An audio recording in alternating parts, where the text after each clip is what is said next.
দিন বুঝার জন্য আমি যার দিল খুলে দেই ওই বান্দা সারাক্ষণ আমার স্পেশাল নূরের আওতায় থাকে।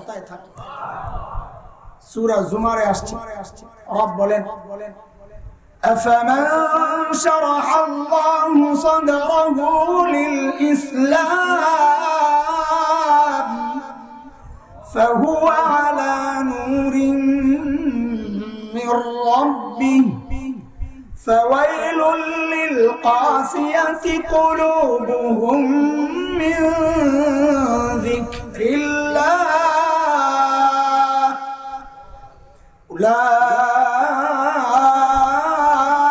أولئك في ضلال مبين। এই আয়াতের মধ্যে রব্বি কারীম এই কথাগুলো বলেছেন। মুহতারাম হাজরিন, যে মহান মালিক এই নিয়ামতে আমাকে ধন্য করলেন, ওই মালিকের শুকরিয়া আদায় করি আলহামদুলিল্লাহ। শুরুতেই আপনাদের কাছে দোয়া চাই। আমি শারীরিকভাবে আজকে আনফিট, শুরুতেই নিজের অক্ষমতা প্রকাশ করতেছি। আনফিট, গলা একদম বসা, ভাঙ্গা গলা দিয়া যতক্ষণ চালানো যায়, এরপরে তো স্পেশাল গলা আছে, এটা পোষায় দিবে ইনশাআল্লাহ। যার গলা ভাঙে না, আল্লামা মামুনুল হক ভাই, যার গলা, এটা আল্লাহ একবারে সেটআপ করে পাঠিয়ে দিয়েছে। এটা ভাইরাসটা ঝুঁকে না, মাশাআল্লাহ, আল্লাহর অনেক বড় নিয়ামত। এটা হচ্ছে প্রথম কথা। দুই নাম্বার কথা, এনবিলা আমার নামের শুরুতে আছে শেখুল হাদিস আল্লামা। এই দুইটা আমার গুণ দেখা তো অনেকে মনে করতে পারে অনেক বড় হুজুর। এই দুইটা বিষয় সমস্যা, এর সাথে কোনটার সাথে আমার সম্পর্ক পুরোপুরি নাই। যদি বুখারী পড়ানো মানে শেখুল হাদিস হয়, তো ওইভাবে আমি পড়াই না, ছুটা সপ্তাহে একদিন, কোথাও মাসে একদিন, ওই রকম। এটা কেউ ধোকা খাইতে পারে। আর আল্লামা এটা অনেক ওজনদার শব্দ। আমাদের মতো মানুষের নামের সাথে এটা লাগাইয়া কিয়ামতকে টাইনা আইনেন না আপনারা। তিন নাম্বার বিষয় হচ্ছে ঘোষক, মাওলানা মিন সুফিয়ান আমাদেরকে প্রচন্ড মহাব্বত করেন। এই জন্য মহাব্বত তার প্রকাশ পাওয়া যায় বলার সময়। তিনিও দুইটা অতিরিক্ত কথা বলেছেন। একটা হচ্ছে মুফতি, আমি মুফতি না। ধোকা খাইতে পারেন আপনারা, খামাখা শেষে ফতোয়া জিজ্ঞেস করলাম বিপদে পড়বে, আমি মুফতি না। চতুর্থ বিষয় হচ্ছে বলেছেন, হয়তো মুখ ফসকে বের হয়ে গেছে, খেয়াল করেন না, জাতীয় ভাবে একমাত্র সংগঠন রাবিতাতুল ওয়াইজিন না, আমাদের সংগঠনই একমাত্র সংগঠন না, জাতীয় সংগঠনগুলোর মধ্যে একটা সংগঠন, আরো সংগঠন আছে ওয়াইজ। তারা এই কথা শুনলে কষ্ট পাইতে। দুনিয়ায় দ্বীনের কোনো কাজ করে আমার কোনো দ্বীনি ভাইকে আমরা কষ্ট দিতে চাই না। তো এই বিষয়গুলো যেন ভুল বুঝাবুঝি না হয়, আমি ভেঙে দিলাম। আমি যে আয়াতে কারিমা তিলাওয়াত করেছি, এই আয়াতের উপর আল্লাহ যদি তৌফিক দেন, কোন মাস চলে এখন? রবিউল আউয়াল। মিলাদ পড়ছিনি, দিয়ে একটা কিসমতে পড়ছিনি ভাগে, জিলাপি, হ্যাঁ জিলাপিও নাই, মিলাদও নাই। ও মাশাআল্লাহ। তো যেটা দরকার আজকে ওই বিষয়ে কথা হবে ইনশাআল্লাহ। আল্লাহ সুবহানাহু ওয়া তাআলা আমাদের উপর কত নিয়ামত দিবেন বলেন তো? এতগুলা মানুষ কথা বললে তো আসমান জমিন কাঁপার কথা। আলহামদুলিল্লাহ, মাহফিল তো এখন খুব বাধা, এর মধ্যে এত বড় প্রোগ্রাম এই বছরে, এত বিশাল, এত লোকজনের প্রোগ্রাম এখনো শুরু করি নাই। গেছে অনেক প্রোগ্রাম, কিন্তু তারা করতে পারে না। আলহামদুলিল্লাহ, এই গোয়াইনঘাট এর যিনি জাফলং গোয়াইনঘাটে পড়ছে না, এটা গোয়াইনঘাট জাফলং তো ইউনিয়ন। এই গোয়াইনঘাটের যারা প্রশাসক আছে আমরা তাদেরকে মোবারকবাদ জানাই, এবং স্থানীয় জনপ্রতিনিধি যারা আছে, আমার আগে যিনি বক্তব্য দিয়েছেন গত বছর এসে পাইছিলাম ওনারা আমার আগে,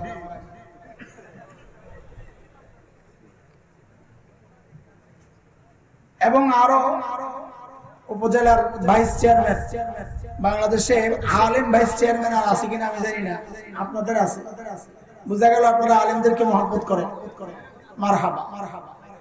আমরা সবাইকে মোবারকবাদ জানাই, তাদের সহযোগিতা ছাড়া এই প্রোগ্রাম সম্ভব ছিল না। সাথে সাথে যে সমস্ত বুজুর্গরা দোয়া করেছেন, সহযোগিতা করেছেন, আমরা সবাইকে মোবারকবাদ জানাই। বলেন আল্লাহ আমাদেরকে কত নিয়ামত দিবেন, কথা বলেন।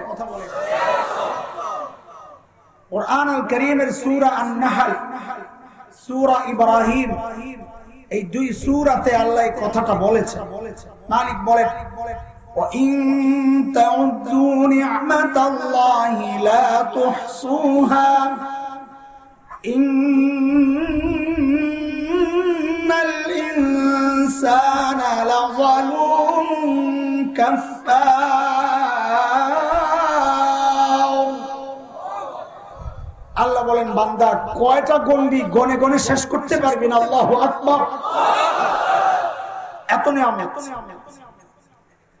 কিন্তু এই নিয়ামত গুলো কি সব সমান না বড় ছোট আছে? কোনটা বড় কোনটা ছোট আল্লাহ তো বলেন নাই যে এটা বড় নিয়ামত এটা ছোট নিয়ামত, ইশারা হয়েছে। কোরআনের শব্দ ব্যবহার এটা দিয়ে আমরা বুঝেছি, বড়রা আমাদেরকে বুঝিয়েছে। কোরআনে আল্লাহ যত নিয়ামতের কথা বলেছে, দুইটা এমন নিয়ামত আছে যে নিয়ামতের ক্ষেত্রে আল্লাহ শব্দ মান ব্যবহার করেছে। মান মানে খোটা দেওয়া। আল্লাহর শানে আমরা খোটা দেওয়া বলবো না, বলবো আল্লাহ অনুগ্রহ প্রকাশ করেছে। দুইটা নিয়ামত ভাই বুঝে বুঝে আগাইতে হবে। হ্যাঁ, মনোযোগ থাকবে না ইনশাআল্লাহ? মনোযোগ থাকলে মজা লাগবে ইনশাআল্লাহ। আমরা যখন কাউকে খোটা দেই তো আমাদের অভ্যাস কি? অনুগ্রহ অনেকগুলা থাকে, তো খোটা দেওয়ার সময় ছোটটার কথা কেউ বলে না। যেমন একজনকে 100 টাকা দিছে, আবার ওই ব্যক্তিকে 1 লক্ষ টাকা দিছে। খোটা দেওয়ার সময় আপনি কি বলবেন? তোরে না একদিন 100 টাকা দিছিলাম, এটা বলবেন? এটার খোটা হইব? 100 টাকা দিয়ে আবার খোটা দেওয়া লাগে, তো কি বলবেন? তোমার না একদিন 1 লাখ টাকা দিছিলাম। কথা বুঝে আসছে নি? বুঝা গেল খোটা দিলে মানুষ কোনটা দেয়, ছোটটা দেয় না বড়টা দেয়? তো আল্লাহ যেহেতু তার দুইটা নিয়ামতের ক্ষেত্রে খোটার যে আরবি মান ওইটা ব্যবহার করছেন, তো আমাদের বড়রা মুফাসসিররা বলেন বুঝা গেল ওই দুইটা নিয়ামত আল্লাহর পক্ষ থেকে অন্যতম সেরা বড় নিয়ামত। এর মধ্যে একটা আসছে সূরা হুজুরাতের শেষ দিকে। মালিক বলতেছে ইয়ামুন্নুনা আলাইকা আন আসলামু কুল লা তামুন্নু আলাইয়া ইসলামাকুম বালিল্লাহু ইয়ামুন্নু আলাইকুম আন হাদাকুম লিল ঈমান ইন কুনতুম সাদিকিন।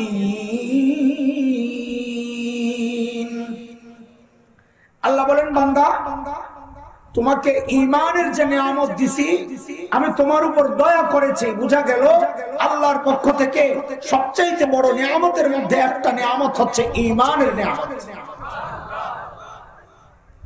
2 নাম্বার আমি শুরুতে খুতবায় যে আয়াতে কারিমা তিলাওয়াত করেছি ওই জায়গায়ও আল্লাহ মান ব্যবহার করেছেন। কি বলেন? লাকাদ মান্নাল্লাহু আলাল মুমিনিনা ইয বা'আসা ফীহিম রাসূলান মিন আনফুসিহিম ইয়াতলু আলাইহিম আয়াতিহি ওয়া ইউযাক্কিহিম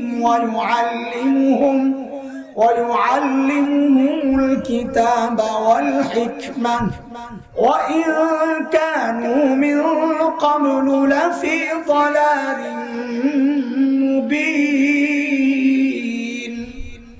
এই আয়াতের মধ্যে আল্লাহ বলেন, এরে আমার বান্দা, আমি আমার শ্রেষ্ঠ রাসূলকে তোমাদের রাসূল বানায়া পাঠাইছি, পাঠায়া আমি তোমাদের উপর দয়া করেছি।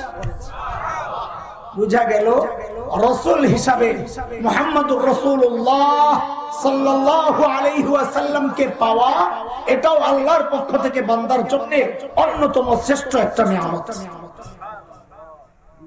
বুঝে আসছে কথা? কত বড় নিয়ামত। আজকে একটু নবী চিনবো আমরা ইনশাআল্লাহ। রাজি আছি ইনশাআল্লাহ? আজকে আমরা আমাদের নবী চিনবো। বলে হ্যাঁ নবী চিনাইতে আসছে, নবী আমরা কম চিনি না, চিনাই মিয়া পড়ি নাকি মিয়া?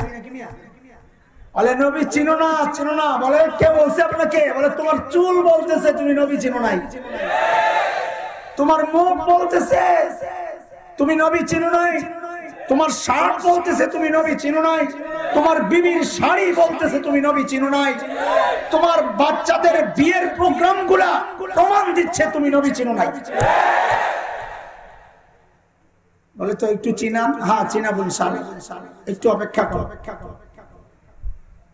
ভূমিকা হিসাবে আরো দুইটা কথা বুঝে নেই, তো সামনের কথাগুলা বুঝতে সহজ হবে। ভাই আমাদের কথা আস্তে আস্তে আগাইতে হবে, বুঝায়া বুঝায়া লাইনের কথা। এক নাম্বার একটা উদাহরণ দেয়া, আকাশের দিকে একটা ছোট্ট বাচ্চা যদি তাকায়, সে আকাশ দেখবে না দেখবে না? শর্ত হইলে যদি চোখ ঠিক থাকে। ঠিক আছে না কথা? যদি চোখ ঠিক থাকে ছোট্ট শিশু আকাশ দেখবে। আমার সাথে কথা বলেন। শিশুর বড়টা কিশোর, তাকাইলে দেখবে? কিশোরের বড়টা যুবক, তাকাইলে দেখবে? যদি বুড়ারা, আমরা বুড়ারা তাকাই দেখি? কথা বলে না? যদি একজন বাবা তাকান দেখবেন? যদি দাদা নানা তাকান দেখবেন? আচ্ছা যদি কোন শ্বশুর তাকান দেখবেন? মাশাআল্লাহ। কোন বক্তা যদি তাকায় দেখবে? কোন মসজিদের খতিব যদি তাকান দেখবে? কোন শিক্ষক যদি তাকান দেখবেন? কোন সমাজ সেবক যদি তাকান দেখবেন? কোন সেনাপতি যদি তাকান দেখবেন? কোন রাষ্ট্রনায়ক যদি তাকান দেখবেন? সবাই দেখবেন। তো বড়রা বলেন আমার নবীও ওই রকম আকাশের মতো। বলে মানে কি? বলে মানে বুঝো। একটা ছোট্ট শিশু যদি চিন্তা করে আমি মানব ইতিহাসের শ্রেষ্ঠ শিশু হতে চাই, বলে তোমার রাস্তা একটাই, তুমি শিশু মুহাম্মদুর রাসূলুল্লাহকে দেখো। একটা কিশোর যদি চিন্তা করে মানব ইতিহাসের শ্রেষ্ঠ কিশোর হতে চাই, বলে তুমি কিশোর মুহাম্মদুর রাসূলুল্লাহকে ফলো করো।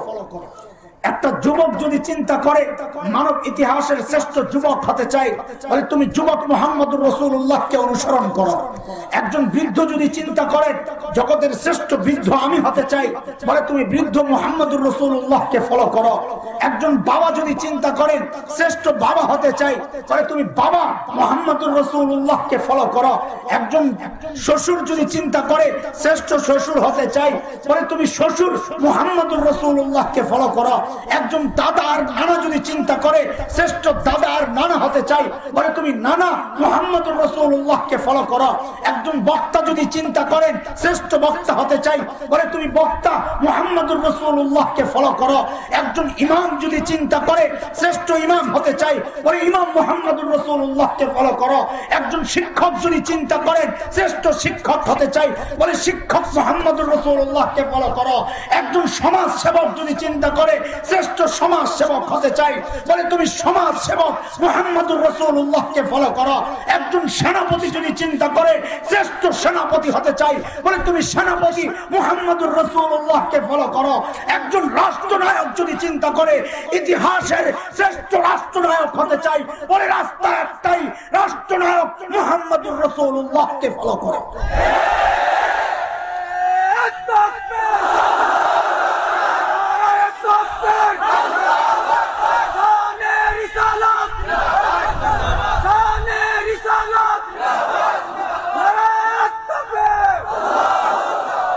মুহতারাম হাজরিন, আকাশের দিকে যে তাকায় সেই যেমন দেখে, আমার নবীকে যে যে জায়গা থেকে ফলো করতে চায় সে ওই জায়গা থেকে ফলো কইরাই তার জায়গায় সে শ্রেষ্ঠত্বের মর্যাদা অর্জন করতে পারে।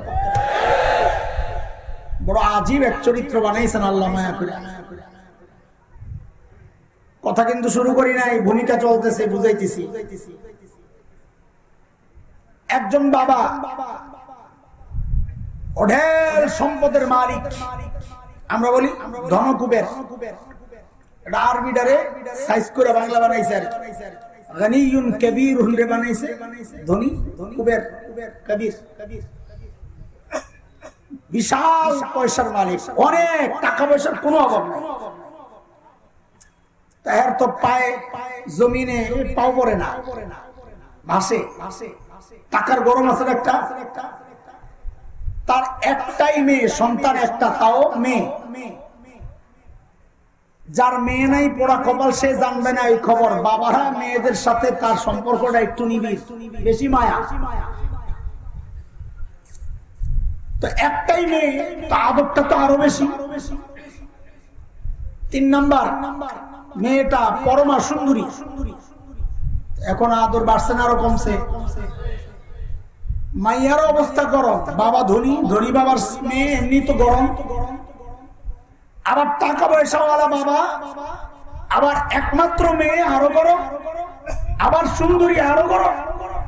বিয়ার উপযুক্ত হয়েছে। বুঝালো এই মেসাল উদাহরণ গুলা যত বুঝবা তো সামনের কথাগুলো তত সহজে বুঝে আসবে ইনশাআল্লাহ। এই গরম মেয়ের জন্য বিয়ের প্রস্তাব আসছে মেয়ের বাবার কাছে, যে আপনার মেয়েরে বিয়ে করাবো একটা ছেলে। তো মেয়ের বাবা তো গরম, তো জিজ্ঞেস করে আপনি কে? প্রস্তাব নিয়ে যে আসছেন, আপনি কে? বলে আমি ছেলের খালু। কে বলেন না? ছেলের খালু। আর গেছে খেপা। হ্যাঁ, আমার মায়ের মেয়ে সস্তা পাইছ? ভাই আমাকে ঢাকায় কথা কইতাছি, আমার মায়ের হস্তা পাইছ মিয়া? খালু এইসব প্রস্তাব লইয়া কি করণ লাগবো? কাবে ওর বাপরে পাঠা, পোলার বাপরে পাঠা। প্রস্তাব কে দিবে? বাবা বাবা আমার মেয়ের দাম আছে তো হস্তা না। তো পোলার বাবা আসছে, সালাম আলাইকুম। কে? সালাম আলাইকুম। খবিস গুলা থাপড়ায় দাঁত খুলে হলাম, সালাম আলাইকুম। আমার নবীর সালাম রে জায়গায় কাটবো, জিব্বা কেটালাম। সালাম আলাইকুম কইতে ইউনিভার্সিটির শিক্ষক জাহেলে কয় সালাম আলাইকুম, এটা বলে আসো। খবিস কথা। সালাম আলাইকুম। আসসালামু আলাইকুম। তো বলে কে আপনি? বলে আমি ছেলের বাবা, প্রস্তাব নিয়ে আসছি। আচ্ছা আপনার নাম কি? অমক। আপনার বাপের নাম কি? অমক। আপনার বাপের পেশা কি? ওইটা। এলাকা কোনটা? ওইটা। বংশ কি? ওইটা। ছেলের নাম কি? ওইটা। ছেলে হাইট কত? এত। গায়ের রং কেমন? এত। চুলটি কেমন? এমন। চোখ কেমন? এমন। মাইয়া তো সুন্দরী? এমন। সব খবর বলল। ছেলের মাকে, মার বংশ কি, বন্ধু বান্ধব কারা, সব খবর লয়ে দেখছে। ওকে চলে তো মেয়ে বিয়ে দিবে। ফাইসালা দেওয়ার সময় এখন বাবা বাজারে গেছে সদাই করতে, মেয়ের বিদায় করতে হবে। এখন বলেন তো বাজারে যায়া দামি শাড়ি কিনবে না কম দামি? কারণ তার তো দেওয়ার কেউ নাই মেয়ে ছাড়া, কারে দিবে? সব তো মেয়ের জন্য। তো বাজারে যায় সবচাইতে সুন্দর দামি শাড়িটা কিনছে, সবচাইতে সুন্দর গহনাগুলো কিনছে, সবচাইতে সুন্দর প্রসাধনী, দামি প্রসাধনী কিনেছে। একমাত্র মেয়ে, দেওয়ার মতো কেউ নাই, টাকারও অভাব নেই, নিয়ে আসছে। ভাই আল্লাহ তাআলা প্রিয় হাবিব সাল্লাল্লাহু আলাইহি ওয়াসাল্লামকে দুনিয়ায় পাঠানোর ক্ষেত্রে এগুলো সব খেয়াল করছে। সাজায়া সবচাইতে সুন্দর দামি দামি জিনিস দিয়ে আমার নবীরে সাজায়া পাঠাইছে। পাঠানোর সময় আল্লাহ কয় আমি ফ্রিতে দেব না, প্রস্তাব দেওয়া লাগবে আমার কাছে। ফ্রি জিনিসের দাম নাই, আমার নবীকে আমি ফ্রিতে দিব না। বলে কেমনে দিবে? বলে প্রস্তাব দেওয়া লাগবে। কয় দিলাম। কয় হ্যাঁ, যেতে দিলে হবে না, পোলার বাপ দেওয়া লাগবে। প্রস্তাব কে দেওয়া লাগবে? ছেলের বাবা প্রস্তাব দেওয়া লাগবে। ছেলের বাবাকে মিল্লাতা আবিকুম ইব্রাহিম হুয়া সাম্মাকুমুল মুসলিমিন। এই কোনায় কথা নাই, চুপচাপ দাঁড়ায় দাঁড়ায় ধাক্কা দাও, কথা ছাড়া কথা কয়ে ধাক্কা দেওয়া যাবে। দুইটা হাত একটা জিব্বা, কাজে লাগালে দুই হাতে লাগা জিব্বা একা কি করে? বোকা না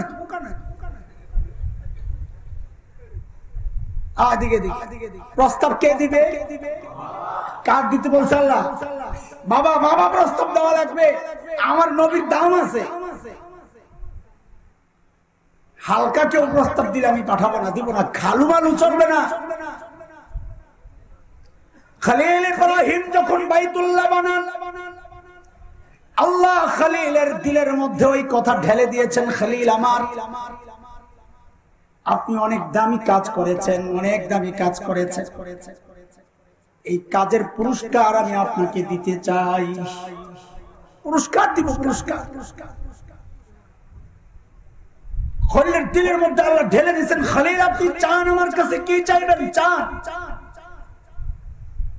খলিল চিন্তা করেছেন, সারা জিন্দেগি চায়া চায়া আল্লাহর কাছে পাইলাম আমার ইসমাইল জমজম ওয়ালারে। কাকে কাকে? জমজম ওয়ালা, জমজম ওয়ালা। রব্বি হাবিলি মিনাস সালিহিন। সারা জনম চায়া চায়া পাইলাম জমজম ওয়ালা। সুবর্ণ সুযোগ যেহেতু পায়া গেছে, এইবার আর ছোট মোটো কোনটা চাইবো না, এইবার চাইলে আল্লাহর কাছে বড়টাই চাইবো। চায়া বসলেন, আল্লাহ পুরস্কার যদি দিতে হয় আমাকে এইবার দিতে হবে কাউসার ওয়ালা, জমজম ওয়ালা না। এবার চাই কোনটা? দিলে বড়টাই দিতে হবে। বলে কই পাইছেন? বলে কোরআনে আসছে। খলিল দোয়া করেছেন, রব্বানা ওয়াবাস ফীহিম রাসূলাম মিনহুম ইয়াতলু আলাইহিম আয়াতিক ওয়া ইউআল্লিমুহুমুল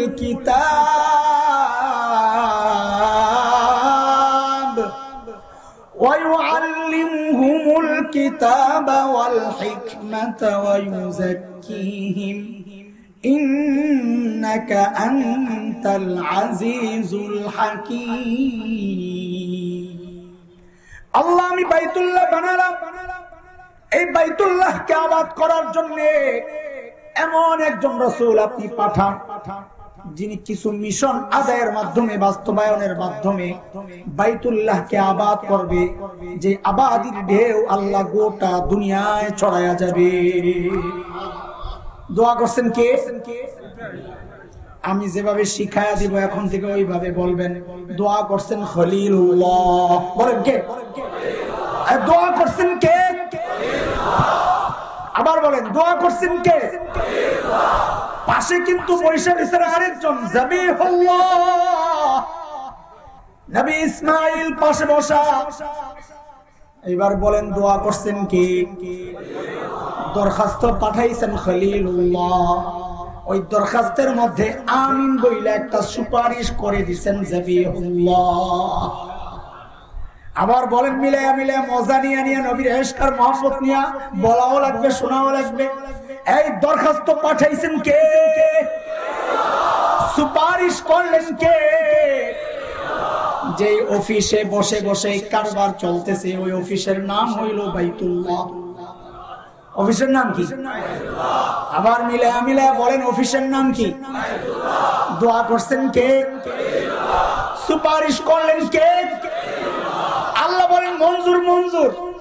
খলিলুল্লাহ দোয়া করেছেন, যাবিহুল্লাহ আমিন বলেছেন, বাইতুল্লাহ বসে বসে আমি আল্লাহ মঞ্জুর করে পাঠায়া দিলাম হাবিবুল্লাহ।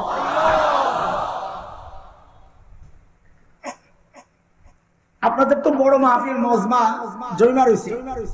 অনেক মাহফিলে গেলে দেখা যায় প্রধান বক্তা আসতে একটু লেট হইতেছে কোনো কারণ। আগের বক্তা বেচারা জান বাড়িয়ে যেতেছে, লম্বা সময় বয়ান করতেছে, তো মাহফিল তখন একটু এলোমেলো হয়ে যায়। কেউ একটা ইস্তেঞ্জা করতে যায়, কেউ একটু হাঁটাহাঁটি করতে যায়, প্রধান বক্তা আসলে বসতে। আবার কেউ কেউ একটু শয়তানের লেনজা টানার জন্য দূরে একটু চলে যায়। যায়নি তো মাহফিল এলোমেলো। প্রধান বক্তা জৈন্তা পার হইয়াই ফোন দিছে বন্ধনের সেক্রেটারি যে ভাই আমি জৈন্তা ছেড়ে দিছি কাছাকাছি। সেক্রেটারি উপস্থাপক মিম সুফিয়ান মাওলানাকে ভাই তাড়াতাড়ি যায় ঘোষণা দেন, প্রধান বক্তা আসতেছে, যেন মজমাটা আবার জমা। বুঝে আসছিনি কথা? আরে করেনি আমার তাই সে একটা স্লোগান দেয়, লিল্লাহি তাকবীর, আল্লাহু আকবার, প্রধান বক্তার আগমন শুভেচ্ছা। বলেনি কথা বলেনি। আল্লাহ বলেন আমার দোস্ত দুনিয়ায় যাবে, প্রধান বক্তা দুনিয়ায় যাবে, মজমা তো এলোমেলো হয়ে রয়েছে, আমি এমনি পাঠাবো না। বলে কি করতে হবে বলেন? ঘোষণা দেওয়া লাগবে, একজন ঘোষণা দেওয়া লাগবে যে প্রধান বক্তা আসতেছে। বলে ঘোষণা কে দিবে? বলে নবী ঈসা আপনারা দুনিয়ায় যাইতে চাইছিলেন আমার নবীর উম্মত হইয়া। বলে হ্যাঁ, তাহলে ঘোষণাটা আপনি দেন। বলে কেন আমি দিব? কারণ মজমা শেষ হইলে তো আবার ঘোষক দাঁড়ায় বলে মজমা শেষ, আবার দেখা হবে। বলেনি যেহেতু কিয়ামতের আগে মজমা শেষের ঘোষণা দেওয়া লাগবে, প্রধান বক্তার আগমনের ঘোষণা যেহেতু আপনি দিচ্ছেন, কিয়ামতের আগে আপনাকে পাঠাবো। এই জন্য হযরত ঈসা আবারও দুনিয়ায় আসবেন। কেন? মজমা শেষের ঘোষণা দেওয়ার জন্য। সূরা সফ আয়াত নম্বর 6 হযরত ঈসা বললেন, ওয়া ইয ক্বালা ঈসা ইবনু মারইয়াম ইয়া বনি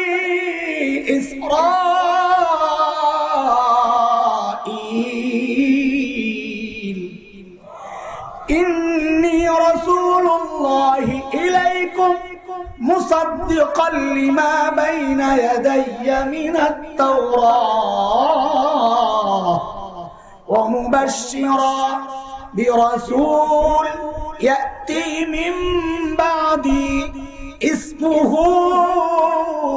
أحمد ও বনি ইসরাইল, আল্লাহ আমাকে তোমাদের রাসূল বানায়া পাঠাইছেন। এই কথাটা আমার সাথে একবার দুইবার না তিনবার বলা লাগবে, মুখস্থ করেন। বলেন বলেন, এ বনি ইসরাইল, আল্লাহ আমাকে তোমাদের রাসূল বানায়া পাঠাইছেন। আবার বলেন, এ বনি ইসরাইল, আল্লাহ আমাকে তোমাদের রাসূল বানায়া পাঠাইছেন।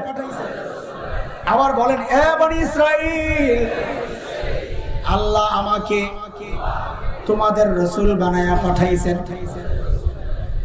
এই যে কথাবার্তা বলতেছি, শুধু নবীর শান আর মান বলা মাকসাদ না। আমরা তো এই ময়দানে একটা টার্গেট নিয়ে নামছি, ফাও চিল্লাচিল্লি করার জন্য ময়দানে নামি নাই। আমাদের একটা মিশন আছে। এই কথাবার্তা নবীর সম্মান বলবো, ফাঁকে ফাঁকে মিশনের কথাগুলো বলে ফেলবো। 3টা পয়েন্টে কথা বলবো ইনশাআল্লাহ। বুঝে আসছে কথা?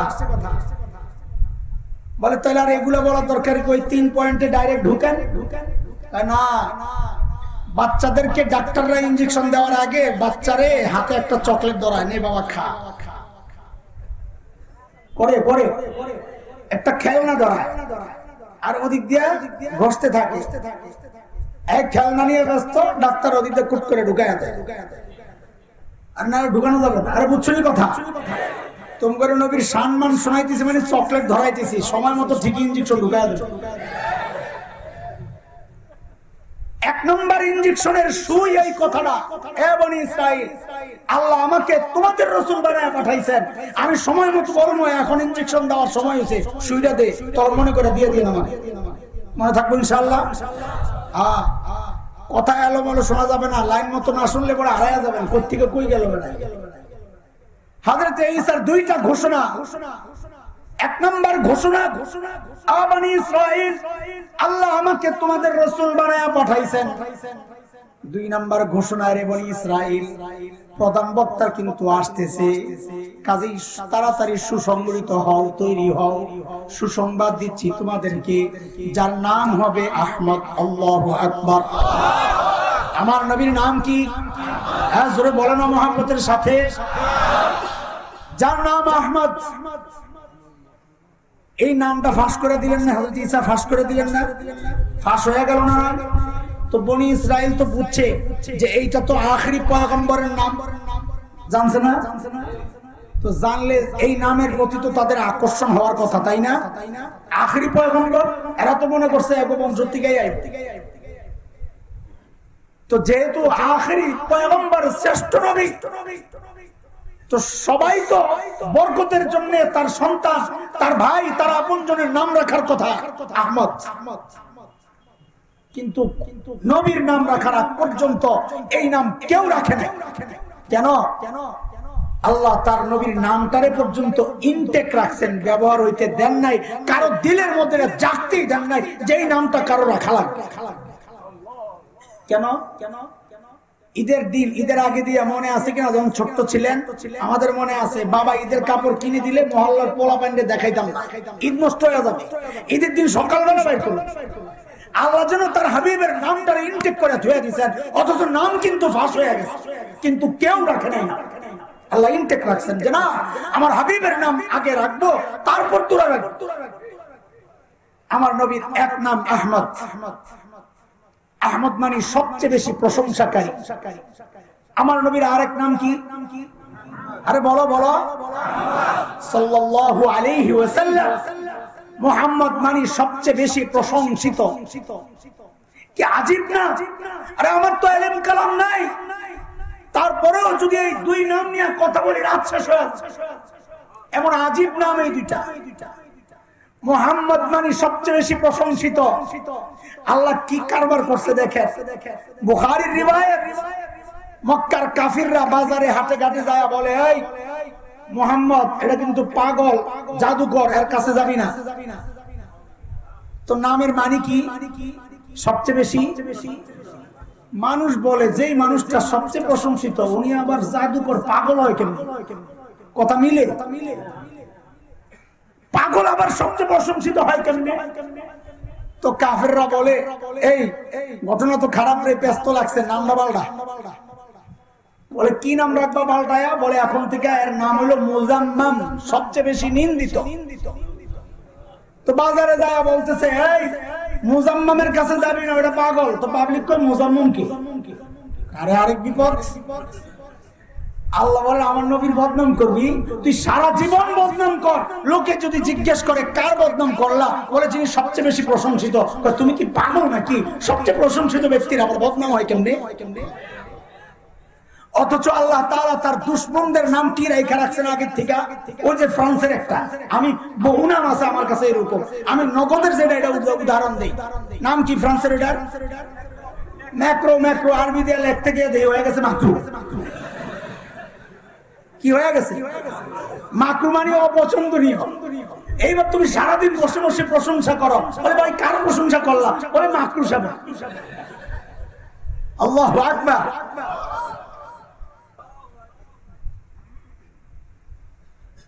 আল্লাহ তাআলা যখন নবীকে দুনিয়ায় পাঠান, দেখছেন কার ঘরে পাঠাইবে? ওই যে জিজ্ঞেস করছে আপনার বাপকে, দাদার নাম কি, দাদার পেশা কি, বংশ কি, কন আগে। আমার বাপ ঠিক আছে। বলে আমার বাপের অনেক ছেলে, কিন্তু আমার বাপের সব ছেলেগো নামগুলা বেশি সুবিধার না। বলে কি নাম শুনি? বলে আব্দুল মুত্তালিবের এক ছেলে আব্দুল উজ্জা, আব্দুল শামস, আব্দুল হারিস, নওফল, হামজা, আব্বাস। একটারও অর্থ ভালো না, এর মধ্যে তিনটার মধ্যে তো শিরিক আছে। লম্বা জমিন, শুকনা জমিন, পাথরের জমিন, নওফল, হামজা, আব্বাস, এগুলোর অর্থ। আল্লাহ একটা নাম আলাদা করে বানাইছেন, কয়টার কাছে আমার প্রিয় হাবিবরে পাঠানো, কেউ যেন আশকাল করতে না পারে। বলে তুমি তাওহীদের দাওয়াত দাও, বাপের নামে শিরিক। আল্লাহ কেন এই কথা কইতে পারবি না? আমার বান্দা, আমার গোলাম, আমার নবী আব্দিয়ত শিখাবে, আমার ইবাদত শিখাবে। বাপের নাম আগের থেকে আব্দুল্লাহ ঠিক করে আল্লাহ দুনিয়া আগেই পাঠায়। বলে দাদা কি করে? কয় হিসাব ভালো, সময়ের সেরা মানুষ। ও কেমনে বুঝলাম? বলে কাবার মুতাওয়াল্লি, আল্লাহ এমনি বানায় নাই। বলে আব্দুল্লাহ? বলে হ্যাঁ। মানব ইতিহাসে দুইজন জবিহুল্লাহ। জবিহুল্লাহ বুঝেন?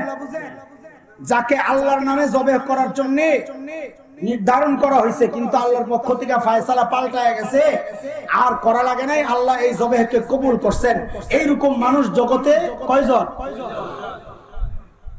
এক গ্রাম্য মানুষ আয়েশা নবীরে ডাক দিছে, ইয়াবনা যাবিহাইন, ওই দুই জবিয়ের বেটা। নবী আলাইহিস সালাম হাইসা দিছে। সাহাবায়ে কেরাম বলে, ইয়া রাসূলুল্লাহ কি বললো? কয় যা বলছে ঠিকই বলছে, আমার বাবাও জবিহুল্লাহ, আমার পূর্বপুরুষ ইসমাইল তিনিও জবিহুল্লাহ, আমি দুই জবিহুল্লাহর ছেলে। বলে আব্দুল্লাহ কেমনে জবিহুল্লাহ?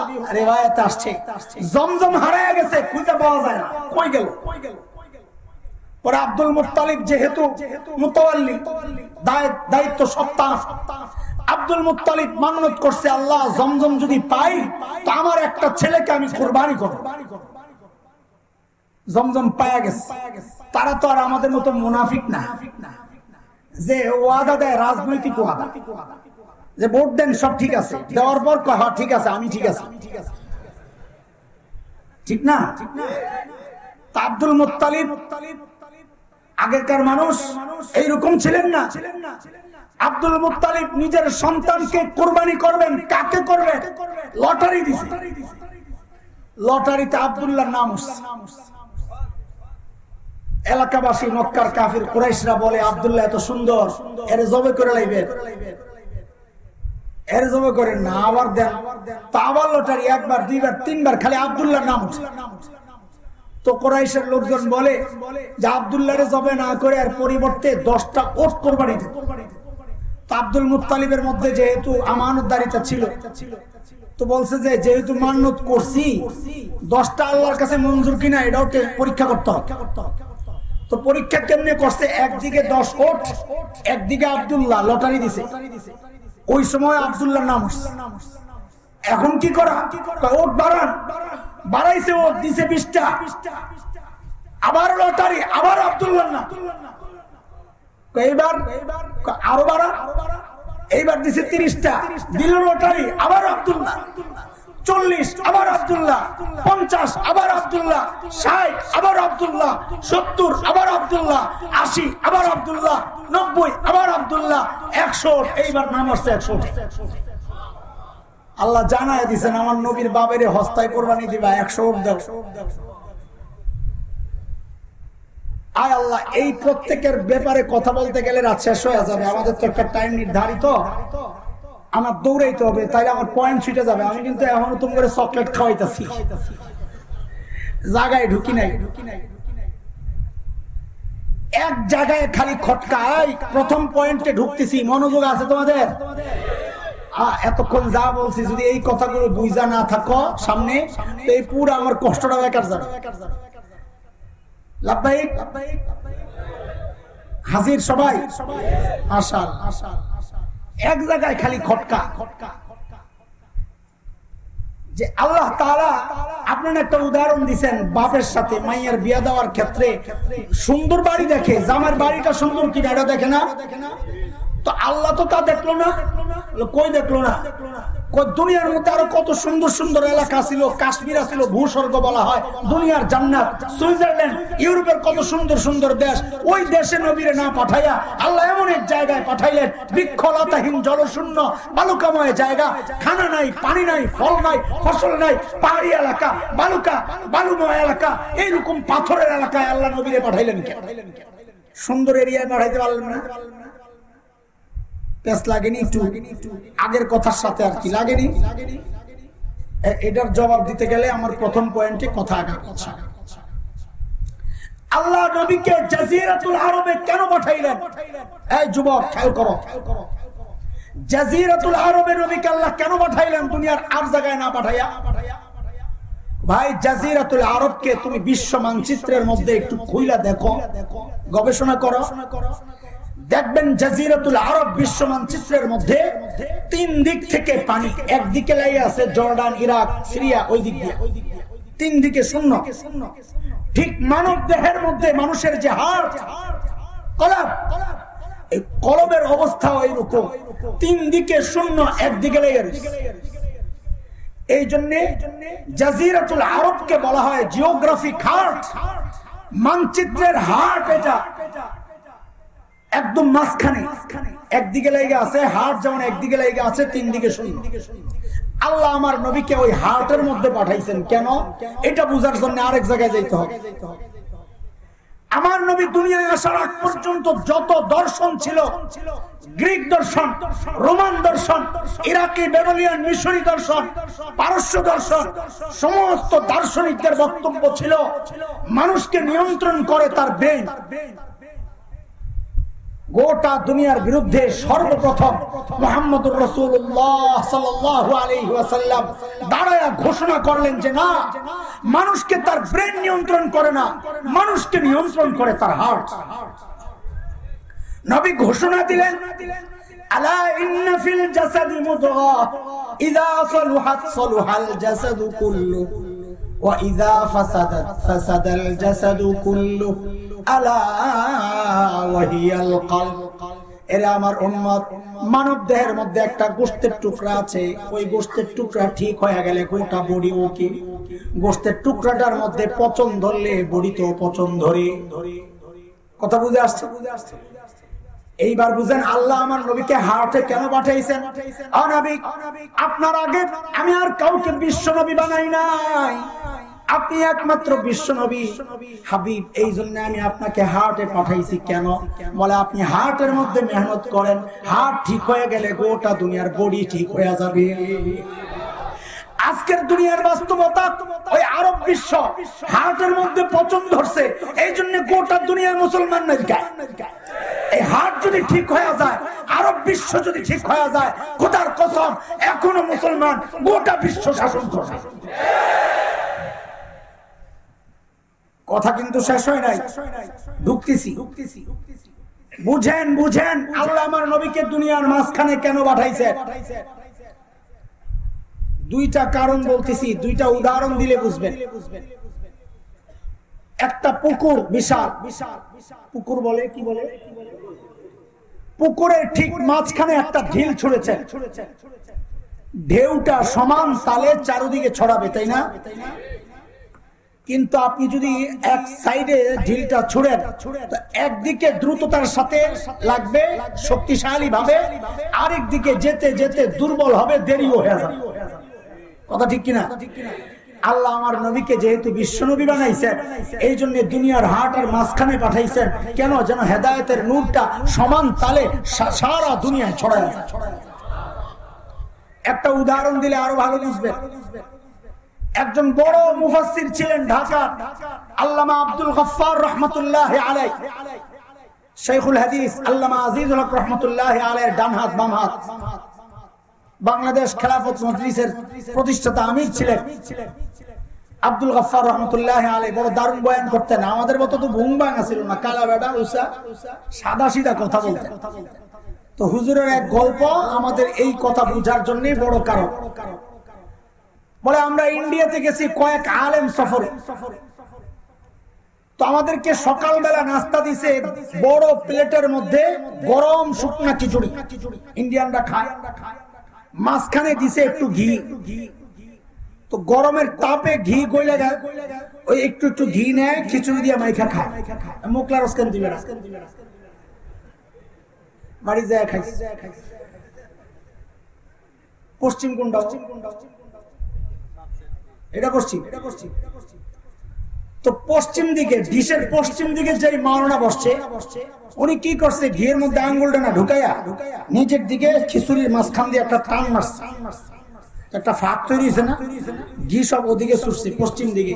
টান দেওয়ার সময় উনি কি বলে, বলে ইসলাম প্রথমে মক্কা থেকে হাবশার দিকে হিজরত করছে। ঘিরে বানাইছে ইসলাম মাঝখানে যে, আর হাবশা হইল মক্কা থেকে পশ্চিমে। আজকের দুনিয়ার মানচিত্রে লোহিত সাগরের পশ্চিম পার ইথিওপিয়া, ইরিত্রিয়া যে দেশ, ওগুলোই নবী যুগের হাবশা। পশ্চিম দিকে টান মারছে, ঘি সব ছুটছে হাবশার দিকে।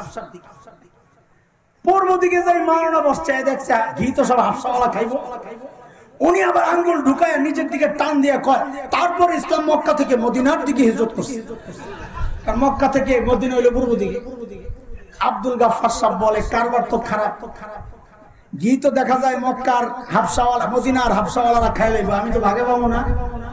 আমি দেরি করলাম না, তাড়াতাড়ি হাতাগুলা বইটা ঘিডারে পুরা খিচুড়িতে মাখলাম আর বললাম, এরপর ইসলাম গোটা দুনিয়ায় ছড়াইয়া গেছে।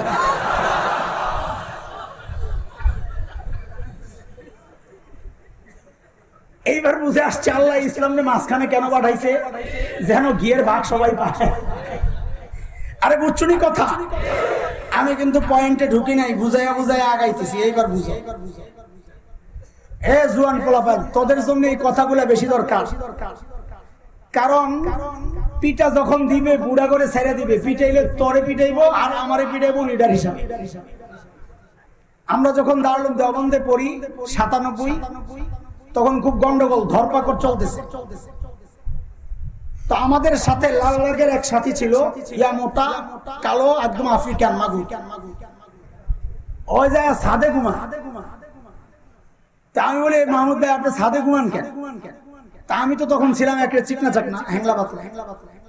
তা আমারে বলে কি ভাই রে, তোরে যদি ধরে তো মায়া করে পিড়াইবো না, এটা কি পিড়াবো, আর আমারে ধরলে তো পিড়াই মজা পাইবো। ঠিক তখন আমার মাথায় একটা কথা আসছে, তাইলে তো কারবার সারছে। কি আমি কবরে দেওয়ান বাগিরে রাখার পর ফিরিস্তারা পিড়াই যে কি মজাটা পাইবো রে ভাই।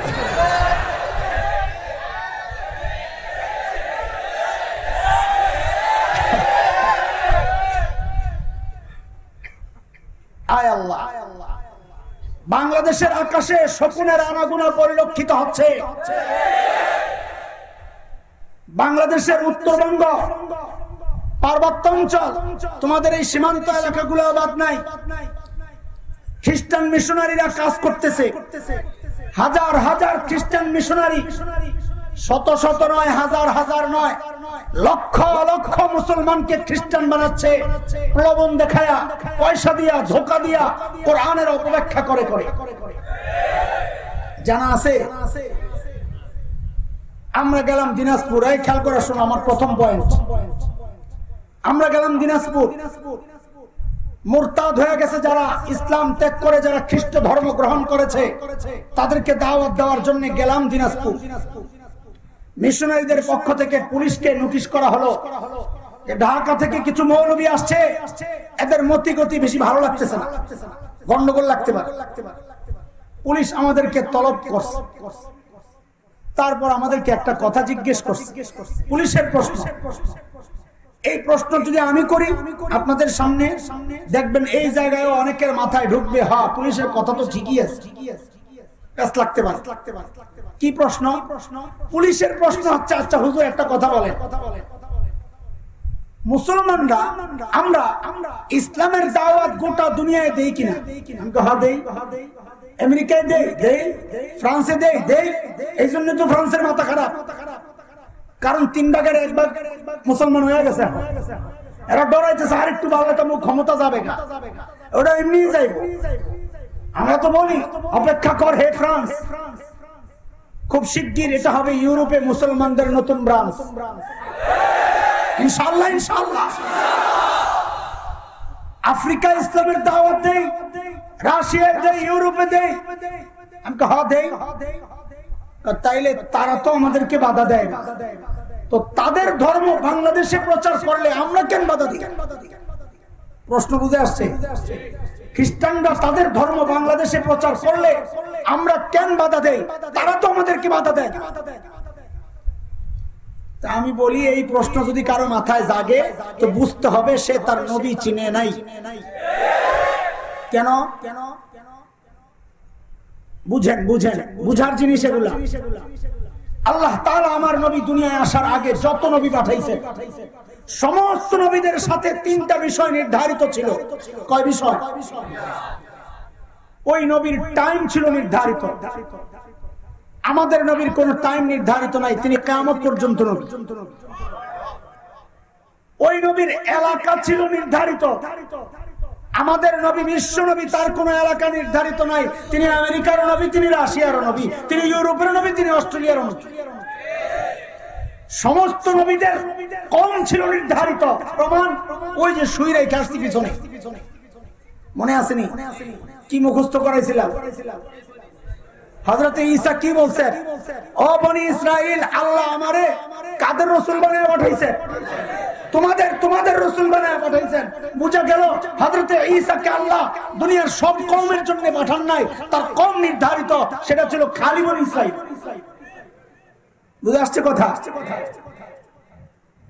এইবার বুঝেন তারা আমাদের দেশে দাওয়াত দিলে সমস্যা কি বলে, এটা বুঝার আগে আরেকটা উদাহরণ বুঝেন। আপনাদের এই এলাকার বর্তমান এমপি সাহেবকে ইমরান আহমদ, সিলেট শহরে এমপি ছিলেন সাইফুর রহমান সাহেব, শহরের সদর সাইফুর রহমান সাহেব আসেননি? আল্লাহ তার ভুলগুলো মাফ করে জান্নাত দান করেন। তিনি তো এখন এমপি না। আরে কথা বলে, এই এলাকার তো এমপি ছিলেন না? ছিলেন? এই এলাকার এমপি ছিলেন? একবার ছিলেন। তাইলে ওনারা দিয়ে উদাহরণ দিব না। আরেক থানা, আরেক আসন বলেন যে মারা গেছে, এমন একজন এমপির নাম বলেন। আব্দুল সামাদ আজাদ না? আচ্ছা, সাইফুর রহমান সাহেবটাই শুনেন, বুঝেন, খেয়াল করেন। তিনি যায়া ওই পাশের আরেক আসন, কোম্পানিগঞ্জ আলাদা আসন না এক আসন? এখন এক। তো ধরেন ছাতক গেছে, ছাতক সাইফুর রহমান সাহেবের কিছু সমর্থক ছাতক পয়েন্টে যায়া একটা অফিস বানাইছে। ওইটা কার আসন? মানিক সাহেবের। ওই মানিক সাহেবের আসনে যায় একটা অফিস করছে। মুসলমান ভালো করে মনোযোগ দাও। অফিসের মধ্যে সাইনবোর্ড লাগাইছে এমপি সাহেবের অফিস। কি লেখছে? এমপি সাহেবের অফিস। মানিক সাহেবের লোকজন এসে জিজ্ঞেস করতেছে, এটা কোন এমপির অফিস? এটা আমরা চিনি না। এটা সাইফুর রহমান সাহেবের, এমপি সাহেবের অফিস।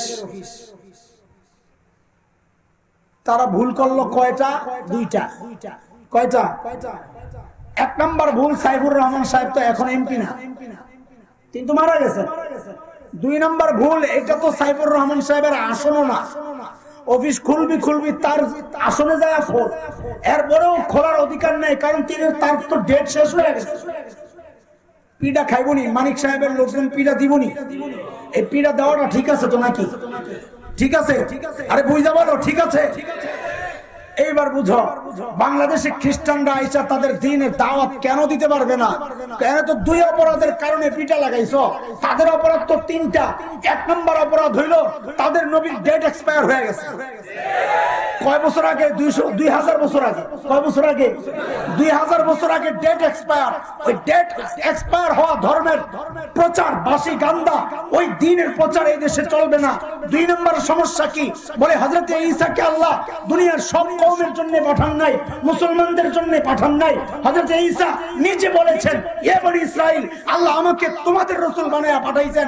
তিনি তো বাংলাদেশের কওমের রাসূল হিসেবে আসেন নাই, তার কওম তো আরেকটা। বাংলাদেশে আইসা মুসলমানদেরকে তুমি কেন দাওয়াত দিতেছো? ভুল করছো দুইটা। তিন নাম্বার ভুল, হযরত ঈসা তো বিশ্ব নবী না। হযরত ঈসা নিজে বলেছেন, আজকের বিকৃত বাইবেলের মধ্যে আসছে, তিনি বলেন আল্লাহ আমাকে ফিলিস্তিনের একটা নির্দিষ্ট অঞ্চলের জন্য পাঠাইছেন। বুঝা গেল হযরত ঈসার অঞ্চল নির্ধারিত, ওই অঞ্চল বাদ দিয়া আরেক আসনে আইসা অফিস খুলতে চাইছো তিনটা অপরাধের কারণে। আরে তোমার তো কপাল ভালো, আমরা আমার ভাইকে দাওয়াত দিয়ে ফিরত আনতে চাইছি। আমার তো দরকার ছিল তোমাদেরকে পিটায়া পিটায়া এই জমিন থেকে উৎখাত করা।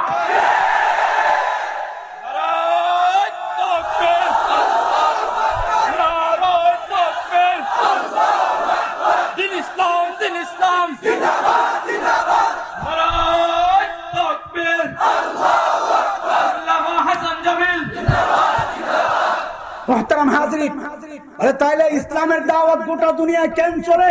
বলে ওই বয়ান তো করতেছি। আরে দুনিয়ায় কোন নবীকে আল্লাহ বিশ্ব নবী বানান নাই। আমার নবী বিশ্ব নবী, রাহমাতুল লিল আলামিন। তিনি আমেরিকার নবী, ইসলামের দাওয়াত আমেরিকায় চলবে। তিনি অস্ট্রেলিয়ার নবী, ইসলামের দাওয়াত অস্ট্রেলিয়ায় চলবে।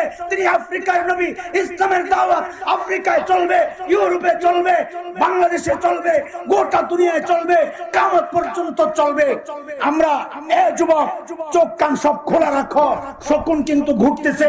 কারণ কি? কারণ হচ্ছে চুন খায়া জিব্বা পুড়ছি। এখন তুমি দই কইলে আমি বিশ্বাস করতে রাজি না। কোন জায়গায় চুন খাইছো? চুন খাইছি পূর্ব তিমুরে, চুন খাইছি দক্ষিণ সুদানে, মুসলিম রাষ্ট্র ইন্দোনেশিয়ার একটা দ্বীপের মধ্যে পূর্ব তিমুর। খ্রিস্টানরা তাদের ধর্মের দাওয়াত দিয়া দিয়া খ্রিস্টান বানায়া বানায়া এক সময় স্বাধীনতা ঘোষণা কইরা হাজার হাজার মুসলমানকে কুবায়া কুবায়া হত্যা করেছে। আজকে সেটা পূর্ব তিমুর একটা স্বাধীন খ্রিস্টান রাষ্ট্র। সুদান মুসলিম রাষ্ট্র, আফ্রিকায় 13 অধ্যুষিত অঞ্চল।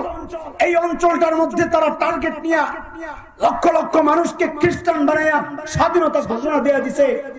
আর জাতিসংঘ লাল কুত্তার অফিসে বৈশা এই ঘোষণাকে সাপোর্ট করার জন্য তারা তো অপেক্ষায় থাকে, দিয়ে দিছে। এই জন্য তোমাদের ওই সেবার আড়ালে যে কাজ, ওগুলা দেখলেই আমরা ভয় পাই, কারণ আমরা জানি তোমাদের মতিগতি ভালো না। তোমাদের কাছে একটা অনুরোধ, আমরা যেমন তোমাদের চেহারাটা চিনছি, তোমরাও একটু আমাদের ইতিহাস পড়ো, তাহলে তোমাদের সুবিধা হবে ইনশাআল্লাহ। বলে কি ইতিহাস? বলে মনে করো এটা পূর্ব তিমুর, এটা পূর্ব তিমুর, এটা মনে করছো, এটা ইন্দোনেশিয়া, এটা মনে করছো। আরে ইন্দোনেশিয়া তো শাইখুল হিন্দকে পায় নাই। আরে ওই সুদান তো শাইখুল হযরত মাদানীকে পায় নাই।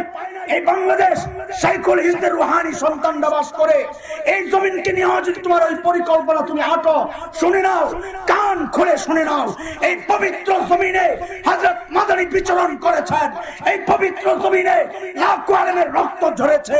এই পবিত্র জমিনে আজ এরকম আল্লাহ ওয়ালারা তাহাজ্জুদ পড়ে পড়ে চোখের পানি দিয়ে জমিনকে ভিজায়। এই জমিন দখল করবা, এই মানচিত্র টুকরা টুকরা করবা। খোদার কসম, আমাদের পেট যদি দেয়ালে ঠেকে যায়, জেনারেল কুলাঙ্গাররা মানচিত্র দখল করবি থাক দূরের কথা, টুকরা টুকরা করবি থাক দূরের কথা, তোদের একটাকেও পালাতে দেব না ইনশাআল্লাহ, পালাতে দেব না।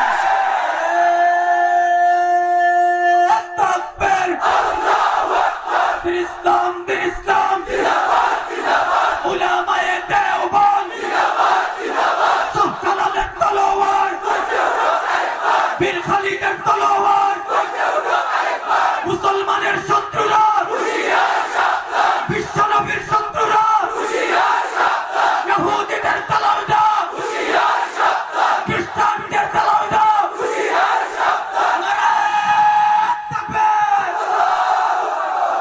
মুহতারাম হাজরিন, বেশি লম্বা হয়ে যাচ্ছে, আমার পয়েন্ট তো রয়ে গেছে দুইটা, তো একটু সংক্ষেপে ঢুকে যাই। আমি আমার নবীর বরকত একটু শোনাইতে চাই। আল্লাহ আমার নবীর সাথে কি বরকত পাঠাইছেন। আহা, নবী চিল্লানা। হযরতে আমিনা বলেন, আমি যখন জমজমের পাশে যাই পানি উঠানোর জন্য, আমি লক্ষ্য করেছি জমজমের পানিগুলো নিচের থেকে উপরের দিকে উঠে যায়।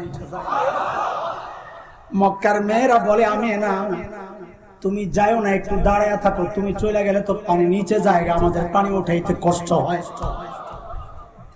হযরতে হালিমাতুস সাদিয়া রাদিয়াল্লাহু আনহা, হে মুসলমান, আমি আমার দ্বিতীয় পয়েন্টে দ্রুত ঢুকতেছি, একটু খেয়াল করো। হযরতে হালিমা বলেন, আমি যখন তায়েফ থেকে রওনা করেছি, আমার বাহন তো দুর্বল, গরিব মানুষ, সবার বাহন আগে আগে চলে যায়, আমারটা পেছনে পেছনে।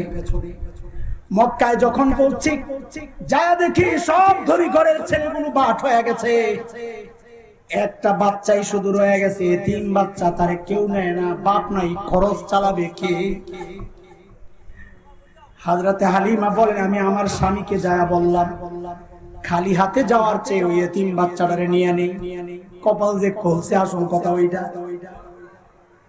হযরতে হালিমা বলেন, আমি যখন আমার বোন আমিনার ঘরে গেলাম, আরে বাচ্চাটার মুখের দিকে তাকায়া আর চোখ ফিরাইতে পারি না। আরে কি চাঁদের টুকরা আল্লাহ বানাইছে। বলে দ্রুত যায়া বাচ্চাটারে বুকের সাথে জড়াইয়া নিলাম। বলে যেই না বুকের সাথে জড়াইছি, অমনি মনে হইল যেন বাচ্চাটা আমার বুকের সাথে আঠার মতো লেগে গেছে, আর ছুটাইতে পারি না। স্বামীকে যা বললাম, টাকা পয়সা লাগবে না, মনে হয় যেন বড় একটা নিয়ামত পেয়ে গেছি, চলেন চলেন। হ্যাঁ মুসলমান, মনোযোগ দিয়ে কথাটা শোনো, আমার দ্বিতীয় পয়েন্টের কথা। হযরতে হালিমা বলেন, আমি যখন আমার বাহনের মধ্যে আমার বাচ্চারে, আমার কুরাইশী সন্তানকে যখন বুকের মধ্যে নিয়ে আমার বাহনে যায় বসলাম, আমার স্বামী যায় আমার সামনে উঠলো, অমনি বাহনটা বসে একদম চুপ হয়ে গেছে, লড়ে চড়ে না। বলে গুতা দেই, লড়ে চড়ে না। হযরতে হালিমা বলেন, আমার একটু একটু সন্দেহ হইতেছিল, আগের থেকেই মনে হইতেছিল যেই মেহমান সাথে নিয়েছি, এই মেহমান কিন্তু জানতেন মেহমান না। আমার স্বামীকে বললাম দেখি আপনি একটু নাইমা দাঁড়ান তো। যেই না আমার স্বামী বাহন থেকে নেমে দাঁড়ালো, অমনি বাহনটা লাফ দিয়ে উঠে গেল। আমার স্বামীকে বললাম দেখি আপনি আবার একটু উঠেন। আমার স্বামী আবার একটু উঠলেন। যেই না উঠছেন বাহন আবার ঠাস করে বসে পড়ছে। আমি যা বুঝার বুঝে গেছি। আমার স্বামীকে বললাম বুঝছি আমি, আপনি পিঠ দিয়া বসলে এই বাহন কোনোদিন আর উঠবে না, আপনি দয়া করে পিছনে যায় বসেন। হযরত হালিমা বলেন যেই না আমার স্বামী বাহন থেকে নেমে আমাদের পেছনে যায় বসলো, অমনি বাহনটা লাফ দিয়া দাঁড়ায় এখন সবার আগে আগে দৌড়ায়।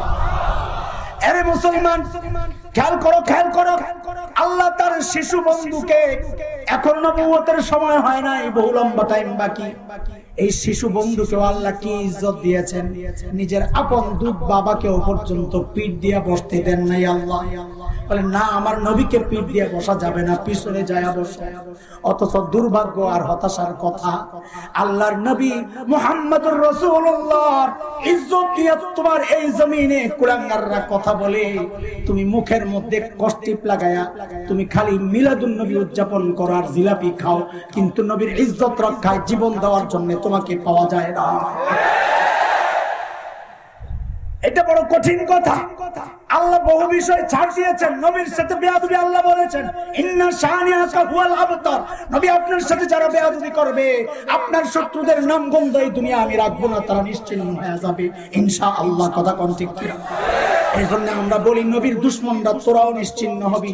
তোদেরকে যদি কেউ সাপোর্ট করে শেল্টার দেয়, খোদার কসম এটা সরকার হইলেও ওই সরকার টিকতে পারে না, পারে না, পারে না। আল্লাহর নবীর দুশমনরা এই জমিনে টিকতে পারে না। কথা বলো ঠিক কিনা? এর দোস্ত আল্লাহ বলেছেন নবীর সাথে যারা দুশমনি করবে লা ঈমানা লাহুম, নবীকে যারা গালি দিবে আল্লাহ বলেছেন লা ঈমানা লাহুম, তাদের সাথে কোনো আপোষ চলবে না, কোনো চুক্তি চলবে না। এই জন্য আমাদের সরকারের কাছে আমাদের নিবেদন এটা, হেফাজতে ইসলাম বাংলাদেশের পক্ষ থেকে ওই দাবি জানানো হয়েছে, আল্লাহর নবীকে নিয়ে যারা কটূক্তি করেছে, আল্লাহর নবীর ব্যঙ্গচিত্র একে যারা বেয়াদবি করেছে, ওই ফ্রান্সের সাথেও আমাদের কোনো মৈত্রী চুক্তি থাকতে পারে না, আমাদের কোন রকমের সম্পর্ক থাকতে পারে না, কূটনৈতিক সম্পর্ক থাকতে পারে না। কথা বল ঠিক? আমাদের একটাই কথা, যেই জমিনে প্রতিদিন লাখ বার উচ্চারিত হয় আশহাদু আন্না মুহাম্মাদুর রাসূলুল্লাহ, ওই জমিনে নবীর দুশমন ওই লাল কুত্তাদের অফিস থাকতে পারে না, পারে না, পারে না। কথা কেউ পারে না। আমাদের একটাই দাবি, এই মহাসম্মেলন থেকে এই লাখো জনতা থেকে একটা উচ্চারণ আজকে উঠতে হবে, বাংলাদেশে মুসলমানদের এই পবিত্র জমিনে ফ্রান্সের সরকার যদি নিঃশর্ত ক্ষমা না চায়, তাদের এই জায়গায় দূতাবাস থাকতে পারে না, থাকতে দেওয়া হবে না, যদি সরকার ব্যবস্থা না হয়, না নেয়। ইমানদার তৌহিদি জনতা, নবী প্রেমিক, প্রয়োজনে একটা খুলা খুলা ফ্রান্সের দূতাবাসকে ছিন্ন বিচ্ছিন্ন টুকরা টুকরা করে দেওয়া হবে, টুকরা টুকরা।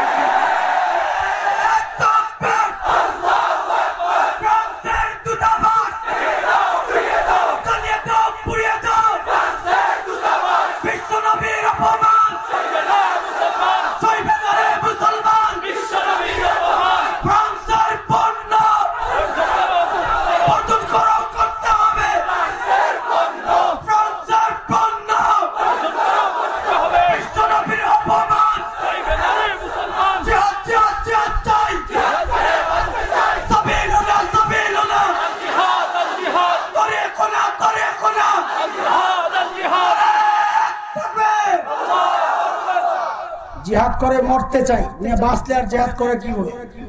জিহাদ জিহাদ জিহাদ চাই, হ্যাঁ স্লোগান পাল্টাইতে হবে। বলো জিহাদ জিহাদ জিহাদ চাই, বাঁচার দাঙ্গা না, এই জিহাদ করবা তোমরা না, মরতে চাই, শহীদ হইতে চাই, হ্যাঁ মরলেই তো শহীদ।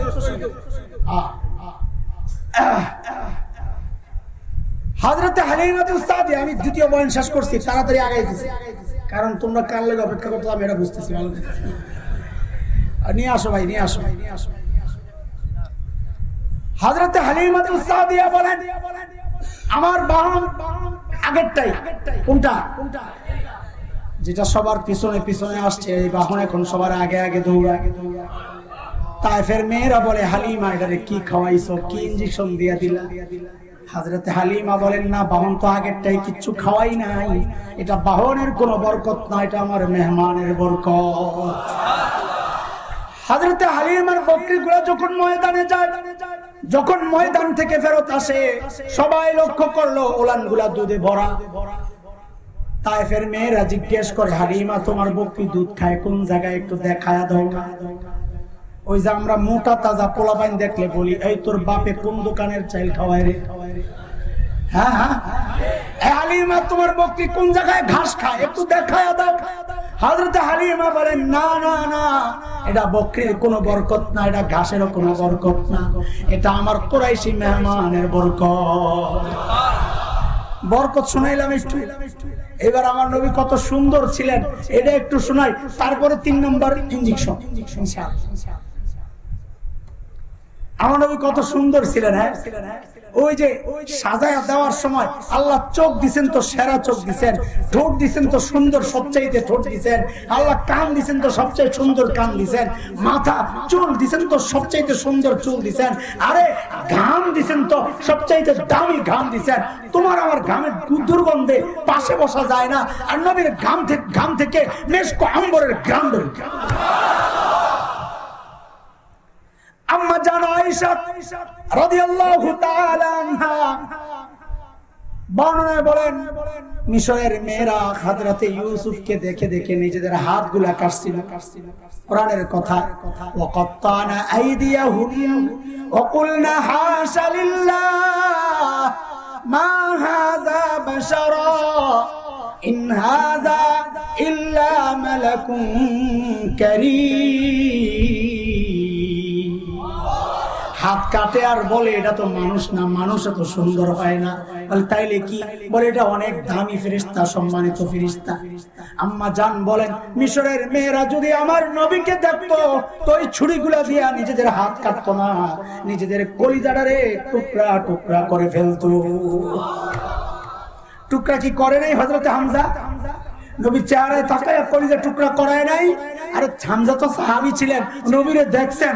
আমরা 1400 বছর পরে না দেখাই, এখনো লাখো জনতা তৈরি আছে নবীর ইজ্জত রক্ষায়, কলিজা কেন?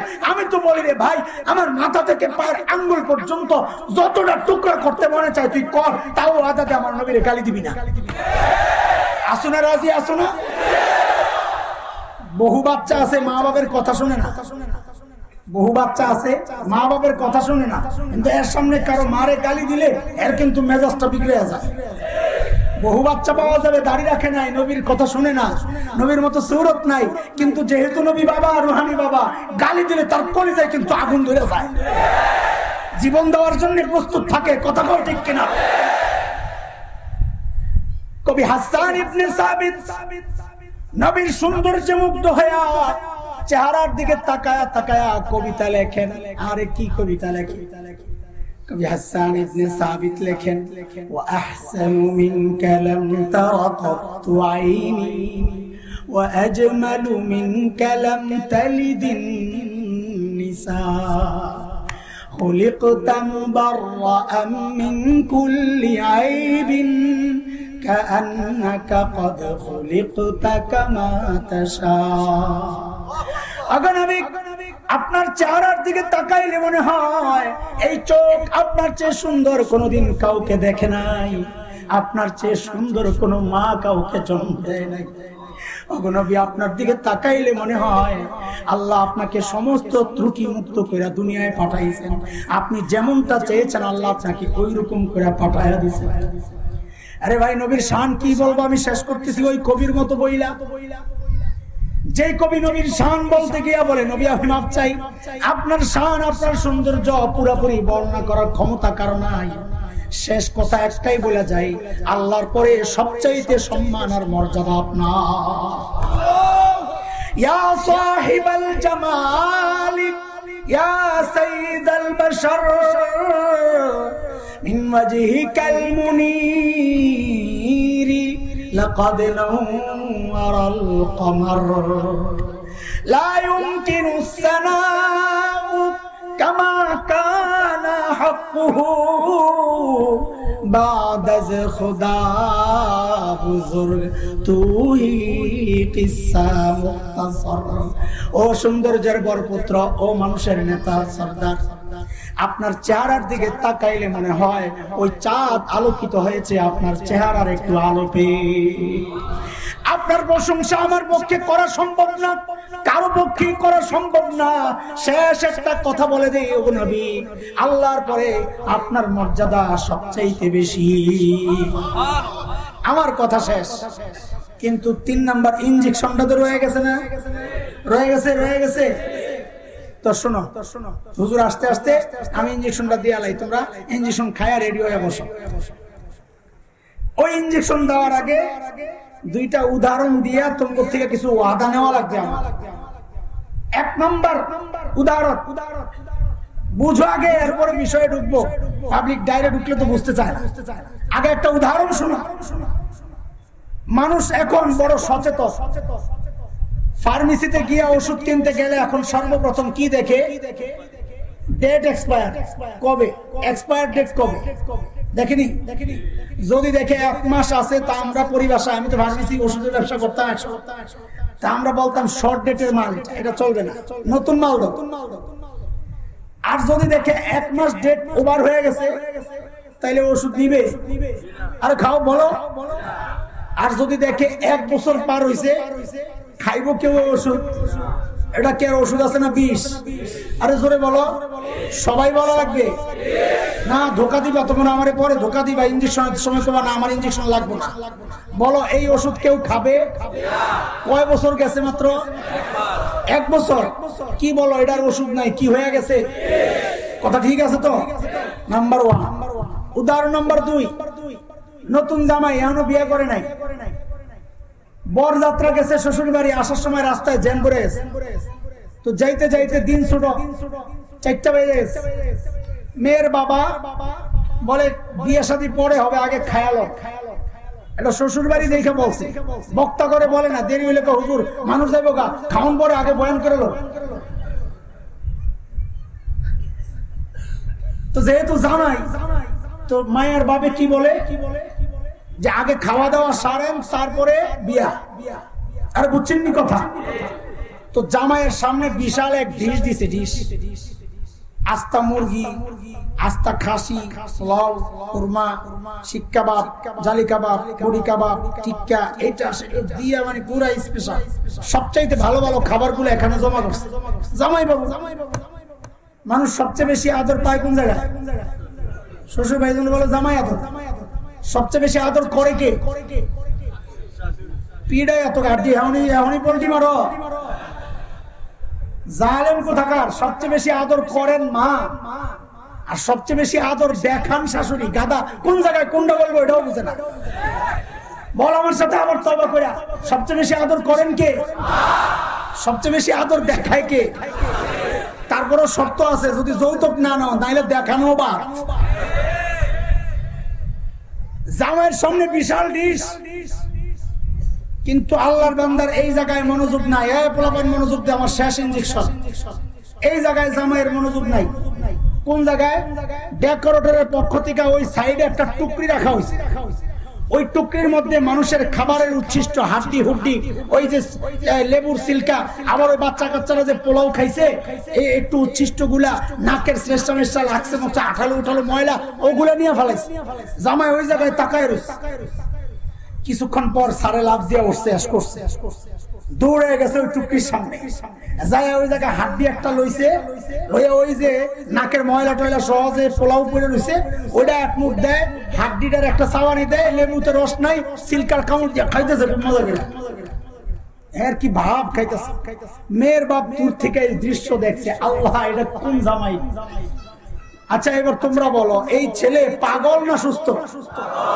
এইরকম বললে আমি সামনে আগে পারবো না, সবাই বলা লাগবে এই ছেলে পাগল না সুস্থ। সবাই একসাথে, এই ছেলে পাগল না সুস্থ? কেন পাগল বললা?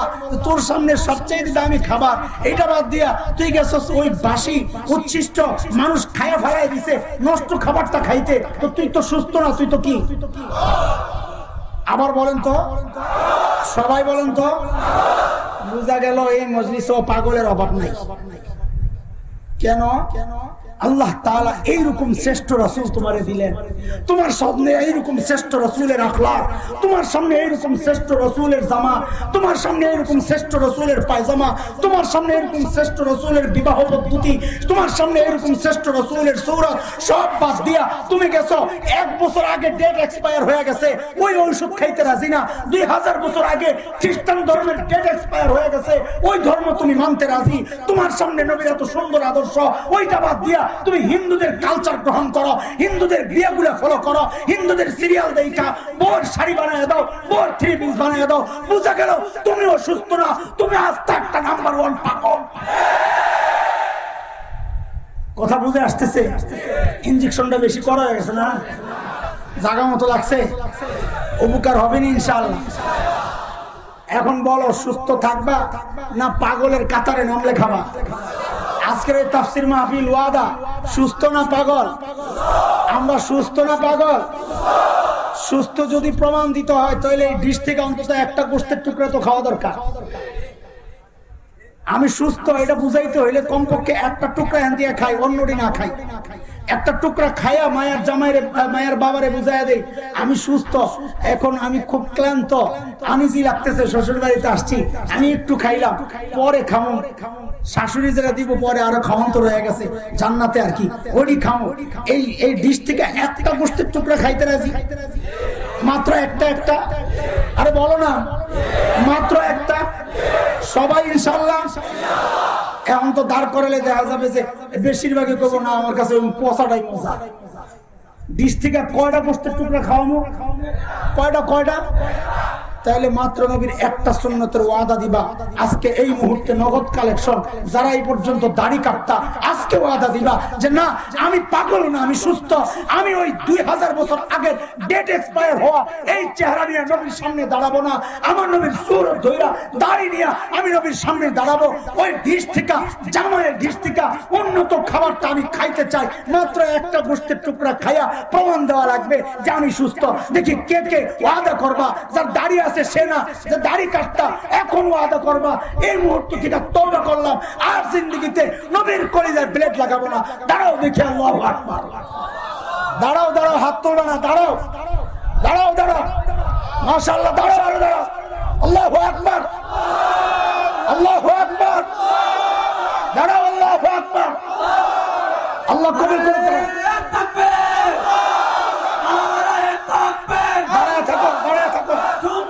রাসূলুল্লাহ, সুন্নতে রাসূলুল্লাহ, আশিকে রাসূলুল্লাহ, তাকবীর। ওয়াদা ইনশাআল্লাহ। বন্ধনওয়ালারা যদি আবার দাওয়াত দেয়, না দেওয়ারই সম্ভাবনা, লিবারে তো গলা ভাঙ্গা থাকে দেখা যায়। যদি আবার দাওয়াত দেয় তো আগামী বছর দাড়ি নিয়ে আমার সাথে সাক্ষাৎ করা লাগবে ইনশাআল্লাহ। তো 9:10 বাজে না, আমার তো 9টা বলছে। আমি তাড়াতাড়ি গুছাই আনলাম, এখন বলে 9:30 তো হবে না। এখানে চলে গেছে 7:30 থেকে 9:00 বলা লাগবে, তো আমি তাড়াতাড়ি গুছাই আনলাম, কথা শেষ করলাম। ভাই শোনো, খেয়াল করো, হুজুর আসতেছে। দেরি লাগলে টাচ দিলেই তো কত কথা ভালাই আসে। ঠিক আছে, সমস্যা তো না। আমি এই ভাঙ্গাটা দিয়ে আরো 2 ঘন্টা চালাতে পারবো, সেই সমস্যা তো না। বাকি একটা জায়গায় আনার পরে আমার যদি ঘরে না আর একটু লাগবে, তাহলে তো সমস্যা। হ্যাঁ, ওয়াদা ইনশাআল্লাহ। আরে ভাই, ওয়াদা ইনশাআল্লাহ। দাড়ি কেন রাখবা? তার আগে আমাকে বলো, তুমি কাটো কেন? রাখবা কেন সেটা পরে, আগে বলো কাটো কেন? এদিকে ওঠো, যাতাতে বসা, পেশাবে ধরছে। মাঠ নষ্ট করো না, নিচে বালু না কি ত্রিপাল, সর্বনাশ, তাই তো ঝামেলা। ছেড়ে দাও, এদিকে দাও। ভাই দাড়ি কেন কাটো, কেন রাখবা? কাটো কেন আগে বলো। তোমার খবর আছে শয়তান কি কাম করছে? গত বছর বলছিলাম, মনে আছে? শয়তান কি কাম করছে মনে আছে? আরে শয়তানের চ্যালেঞ্জ আল্লাহকে, আল্লাহ আমি আপনার বান্দাদেরকে গুমরা করব। গুমরা কেমনে? বলে তাদের সুরত পাল্টায় ফেলাম। মনে নাই গত বছর বলছি? সুরত কেমনে পাল্টাইছে? বলে আমি বেড়ারে বেড়ি বানাবো, বেড়িরে বেড়া বানাবো। ওয়ালা উদিল্লান্নাহুম ওয়ালা উমান্নিয়ান্নাহুম ওয়ালা আমুরান্নাহুম ফালা ইউবাত্তিকুন্না আযানাল আনআম ওয়ালা আমুরান্নাহুম ফালা ইউগাইয়িরুন্না খালকাল্লাহ। সৃষ্টির পরিবর্তন। তুমি মনে করতেছো কাইটা তুমি স্মার্ট হইছো না? আরে জগতের মধ্যে সবচেয়ে স্মার্ট পুরুষের নাম মুহাম্মদুর রাসূলুল্লাহ সাল্লাল্লাহু আলাইহি ওয়াসাল্লাম। দাড়ি কাইটা না রাইখা আমার নবী স্মার্ট ছিলেন, দাড়ি কাইটা না রাইখা। তো তুমি কাইটা কিভাবে মনে করতেছো তুমি স্মার্ট হচ্ছ? তোমার খবর আছে শয়তান তোমার কি বানাইছে? ওই যে বলছি পিচ্চি একটা চিৎকার করে কাঁদতেছে, এক বড় দাড়িওয়ালা হুজুর গেছে দৌড়াইয়া কোলে নেওয়ার জন্য। যেই না কোলে নিতে গেছে পিচ্চি আরো দিছে চিৎকার। দাড়ি ছাড়া এক লোক ছিল দূরে দৌড়াইয়া এসে পিচ্চিরে কোল লইছে। কোল্লায়া বলে এর মধ্যে পিচ্চির কান্না থামে গেছে। হুজুর দেখতে পারতো না। তো এইবার হুজুরের দিকে তাকায়া তাকায়া বলে বুঝলেন কি হুজুর? বলে কি? বলে আপনাকে জঙ্গি গড়ে পিচ্চিরাও ভয় পায়। হুজুরে তুমি বলদ পাইছো না? আরে হুজুরে ব্যাকল পাইছো না? হ্যাঁ, হুজুর আস্তে করে মেরে দিছে। আমারে দেখা ভয়ে কানছে আর তোমার দেখা কান্না থামছে, এটা মনে করছো? না না, তোমার কোলে যায় কান্না থামছে কারণ তোমারে আম্মা মনে করছে। দাড়ি কাটাছে, বেড়ার বেড়ির পার্থক্য নাই তো। কথা কও। বাসের মধ্যে উঠবো, এক মাদ্রাসার ছাত্র স্কুলের ছাত্র ধাক্কা লাগছে, মাদ্রাসার ছাত্রের দিছে এক ঠেলা। আমরা তো ভাই দিনের জন্য আমরা খুব কঠিন, ব্যক্তিগত ব্যাপারে নরম হয়ে থাকি। এটা সাহাবেদের সুন্নাহ। আশিদ্দাউ আলাল কুফার রুহামাউ বাইনাহুম। ধাক্কা খাইছে তো হুজুর তো স্টিল বডি। হুজুরের বডি কি? তুই খাস ফারম, আমি খাই একদম ভিটামিন ডাইল। পাতলা ডাইলের পানি পুরোটাই ভিটামিন, খাই পুরা সত্যি। তুই তো ওই ফার্মের মুরগি খাইতে খাইতে পুরো লুজ হয়ে রয়েছিস। তো পোলায় ধাক্কা খায়, মেজাজ খারাপ, যায় বসছে সিটে ওই পাশে, হুজুর বসছে এই পাশে, মাদ্রাসার ছাত্র। এর মধ্যে কলেজের বেডি একটা বসছে মাইয়া। তো আল্লাহ পাকের খাস রহমত, আমগো হুজুরগো পাশে মেয়েরা বসে না। এটা আল্লাহর খাস রহমত। এই লেবাসটাও আমরা বহু গুণা থেকে বাঁচায় দেয়। ঠিক কথা। মেয়ে যায় বসছে ওই কলেজের ছেলের সাথে। কলেজের পোলায় তো পুরা পাইছে একটা উসিলা। আস্তে করে হুজুর দেখলা তোমার মাইয়ারা পছন্দ করে না। হুজুর কা গাদা তোর কাছে বসছে কি জন্য? তোর আপনজন, তোর সজাতি মনে করছে, মাইয়া মনে করে বইছে। আমার বেড়া মনে করে আমার লোকে ভয় নাই। তুমি দাড়ি কাটতেছো কেন বলো? শয়তান তোমার বেডি বানায় ছেড়ে দিছে। বেহায়া কোথাকার, তোর লজ্জা লাগে না? তোর বেডি একরকম দেখা যায়, এরপরও তো কাটিস। তো তোরে এখন দেখা দেখা মানুষ আসবে, ওইসে বেড়ি যায়।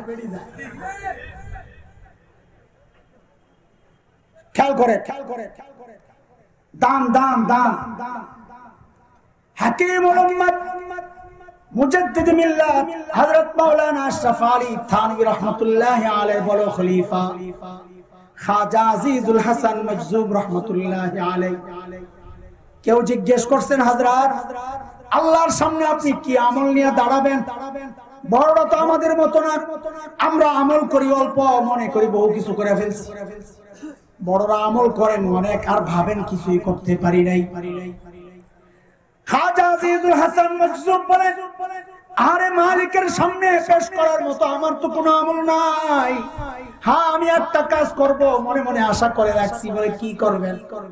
বলে আমি আমার মালিকের সামনে দাড়িগুলো এমনি ধরবো, আমার মালিকের সামনে দাড়িগুলো এমনি ধরবো, ধরে বলবো তেরে মাহবুব কি আরব शबाहत लेकर आया हूँ, हकीकत तो इसको कर दे मैं सूरत लेकर आया हूँ। अगो मालिक আমার কোনো আমল তো নাই তোমার সামনে পেশ করার মতো। হ্যাঁ, আমি তোমার হাবিবের সূরতটা ধইরা তোমার কাছে আসছি। আমি জানি তোমার হাবিবেরটা আসল, আমারটা নকল। আল্লাহ তুমি আমারটারে আসল হিসাবে কবুল ও মঞ্জুর করে নাও। এর দোস্ত, এই সূরতের কত দাম তুমি জানো নি? এই সূরতের কত দাম তুমি জানো? এক মায়ের কাছে মৃত সন্তানের ছবি, মা ছবিটারে গালে লাগায়, ঠোঁটে লাগায়, কপালে চুম খায়, কারে আরে আমার কলিজার টুকরা। বলতো এই ছবির মধ্যে গোশত আসেনি 2-1 কেজি, হাড্ডি আসেনি, কিচ্ছু নাই। একজন আইসা বলে এই ছবিটা নিয়ে তুমি এমন কেন করতেছো, ছবিটারে পুরো পুরো। মা জবাব দেন না, আমার কলিজার ধনের ছবি, আমি পড়তে রাজি না, আমি পড়তে পারবো না। এটা আমার কলিজার টুকরার ছবি। এরে দোস্ত, সন্তানের মতো দেখতে, শুধু একটু গোশত নাই, হাড্ডিও নাই, কিচ্ছু নাই, তাই মা এই ছবি পড়তে রাজি না। মা তার সন্তানকে যতটা মহব্বত করে, আল্লাহ তার নবীকে তার চেয়ে 1000 কোটি গুণ বেশি মহব্বত করেন। মা যদি সন্তানের মহব্বতের কারণে এই ছবিটা পড়তে রাজি না হয়, আমরা এই দাড়িওয়ালারা আশাবাদী ইনশাআল্লাহ, ইনশাআল্লাহ আল্লাহ তার হাবিবের মহব্বতের কারণে হাবিবের সূরতওয়ালাদেরকেও জাহান্নামের আগুনে পোড়াবেন না, ইনশাআল্লাহ, ইনশাআল্লাহ, ইনশাআল্লাহ। এরে দোস্ত, তোমার কি একটু মন চায় না তোমার মুখটা নবীর মতো হোক? মনে চায় না? সাহাবীদের হালত কেমন ছিল? এক হাবশি সাহাবী, হাবশি নিগ্রো, যাদের চুল তো শক্ত, কোকড়ানো না, শক্ত, আঁচড়ানো যায় না, এদিক সেদিক নেওয়া যায় না, যা আছে তাই। এখন ওই সাহাবীর দিলে বড় আফসোস, আরে আমার নবীর মাঝখান দিয়া সীতা, 2 পাশে নবী চুলকে হেলাইয়া দিতেন, 2 পাশে, মাঝখানে সীতা। সাহাবীর আফসোস, আমার নবীর মাথার মতো আমার মাথাটা কেন হইল না, কেন আমার মাঝখান দিয়া ফাঁক হয় না। যায়া কি করছে, লোহা একটা গরম করছে, লোহা গরম, টক টক লাল, আস্তে করে লোহা যায় না, ঠিক মাথা বরাবর এরকম লাগাইয়া দিচ্ছে, পুইরা একদম চুল চামড়া পুইরা মাঝখানে ফাঁক হয়ে গেছে। সঙ্গীরা জিজ্ঞেস করে, রে পাগল তুই কি করলি, এটা ব্যথা পাস না? বলে ব্যথা তো পাইছি এই জায়গায়, কিন্তু কলিজার ব্যথা আমার নবীর মতো আমার মাথাটা কেন হইল না, ওই ব্যথা এখন আর নাই, আমার নবীর মতো আমারও মাঝখান দিয়া ফাঁক হয়ে গেছে। তোমার কি মনে চায় না একটু এই চেহারাটা নবীর মতো বানাইতে? এই মুখটা তুমি খুব কল্লা দিতে রাজি? এই নবীর জন্য কে কে কল্লা দিতে রাজি রে দেখি? আপনারা তাড়াতাড়ি, হুজুর আসতেছে। আরে এমন স্লোগান দিচ্ছে, আমি এই জন্য উড়াই কল্লা দিতে, পুরোটা কল্লা দিলে কি দূর থাকবো না, পুরোটা দিতে রাজি। আমি আপাতত পুরোটা চাই নাই, খালি সামনের অংশটা চাইছি, নবীরে দিয়ালা, নবীর যা যা আছে এটার মধ্যে হাত দিবি না ইনশাআল্লাহ।